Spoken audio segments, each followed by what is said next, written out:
It's a continuum. It's just stages. Sadhana, bhava, prema.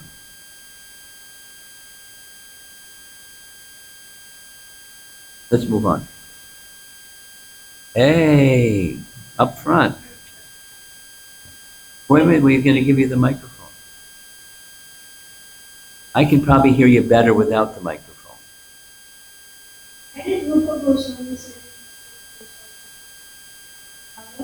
Because, nice question.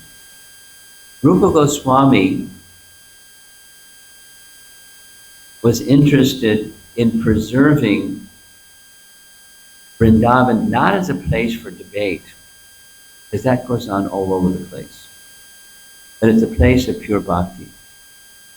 And he wanted his successor, not the disciple and nephew, but the next in line of disciplic succession, to not let Vrindavan become a place of debate, the place of spontaneous devotion.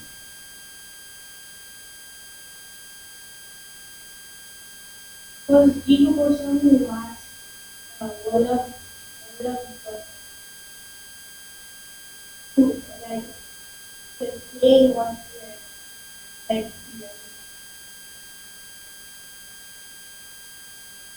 I don't follow the question. You say. Jiva Goswami was the one who when Jiva Goswami asked. It was done politely, yes. He asked, and he made a correction of his misunderstanding. Was it like a debate? Jiva Goswami's intention was not malicious. That's not what Rupa Goswami thought.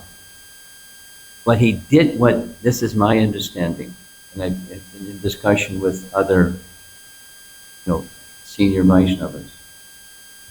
Rupa Goswami wanted spontaneous devotion to pervade Vrindavan. And one of the things that can take away from spontaneous devotion is argument and logic, nyaya, dispute. That was very prevalent for centuries, where someone would become very learned, and then they go on a campaign and debate and debate and debate and be a victory. And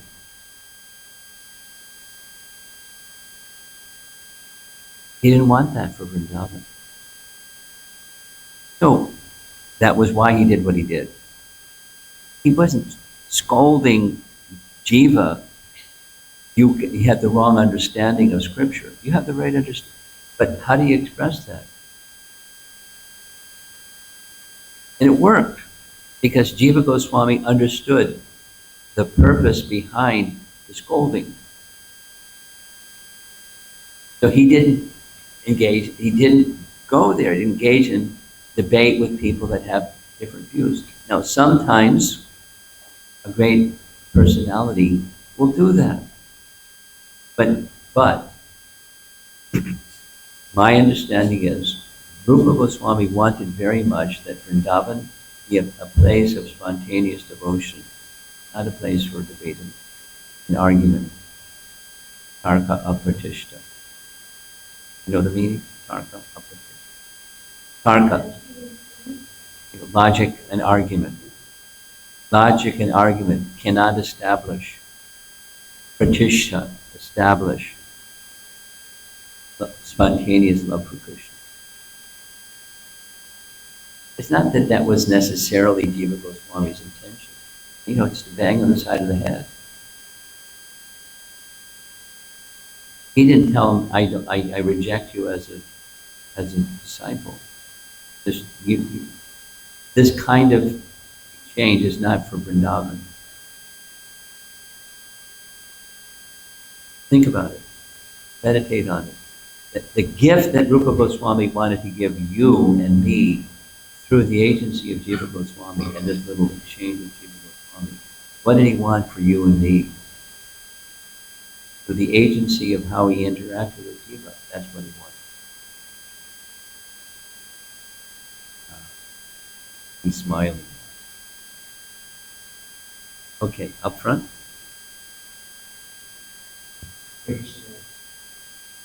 questions. Similar incident. Who came? Moving around. Yeah, yeah, yeah.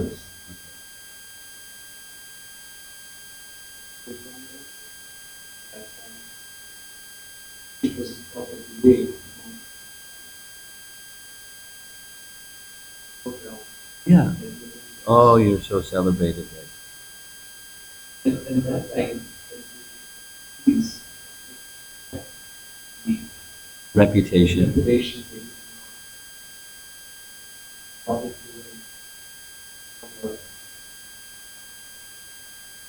Yeah, debate. yeah, yeah, yeah. Post that,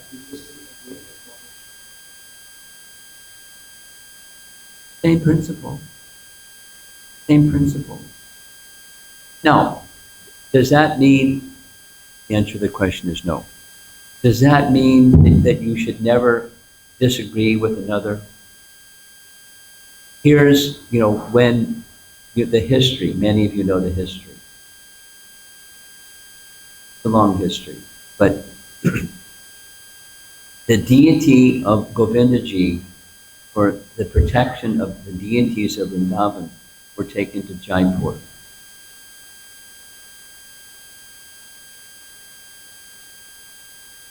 Some time passed. And there were the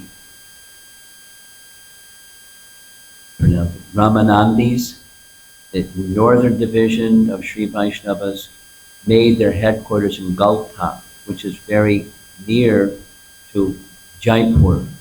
And the kings, generation after generation, became very much appreciative of the Sri Vaishnavas in Galta. And the Sri Vaishnavas in Galta, were sponsored by, maintained by the kings. But then one king became a Gaudiya Vaishnava. Our maintenance is going to be diminished. So they started making objection to the king.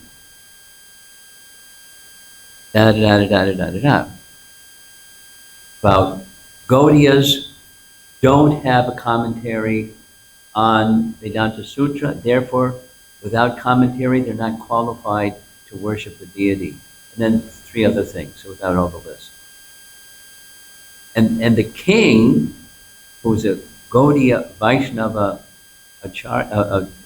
initiate, felt obliged by the strength of their objection to remove the Gaudiya Vaishnava pujaris from the worship of the deity.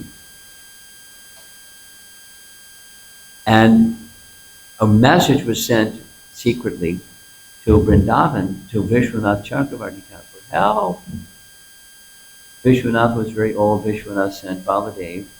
And, Baladev said the reason there isn't a commentary is because Gaudiyas accept that there isn't already a commentary. That's Srimad Bhagvatam, the natural commentary by the author.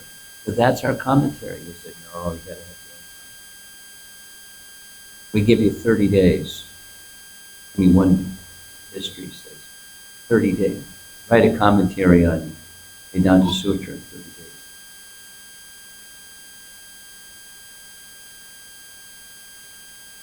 Baladev sat before the deity and poured his heart out, told the deity what happened.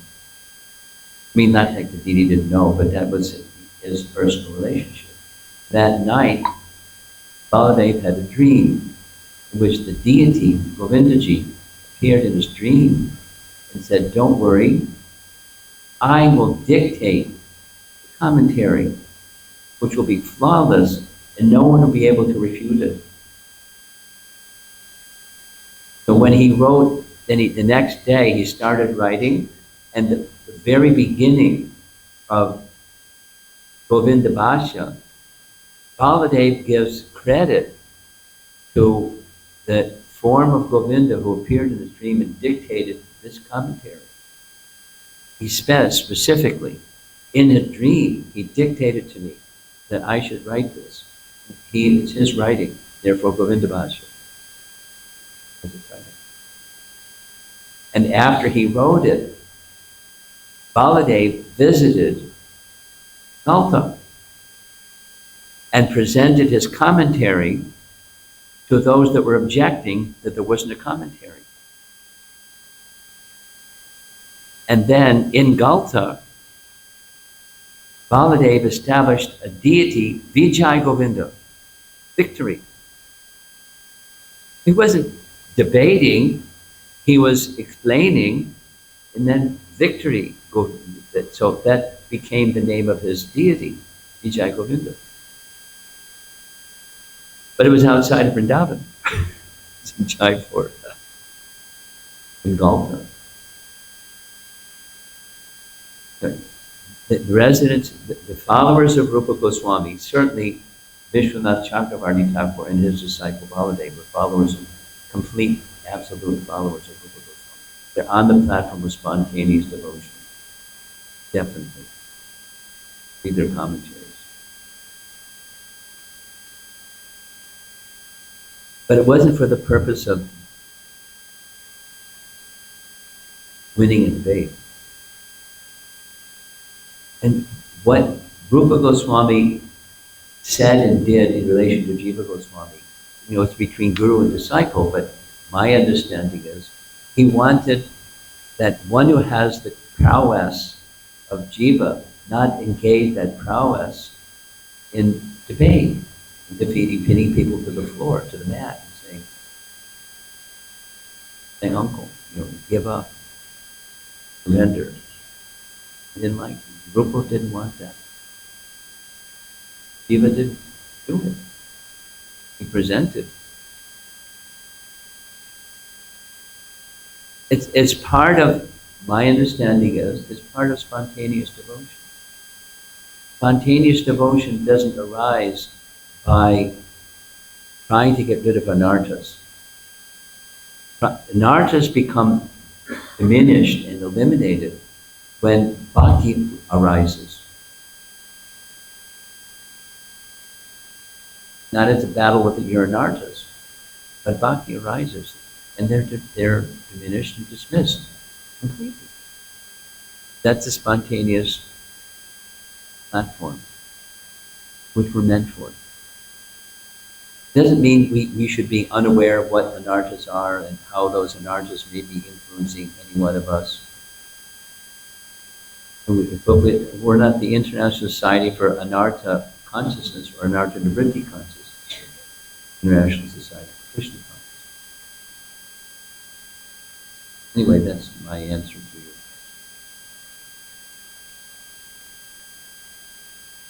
We have about 15 minutes for the bell rings.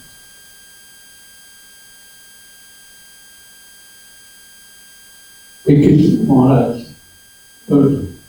our understanding of this is so powerful.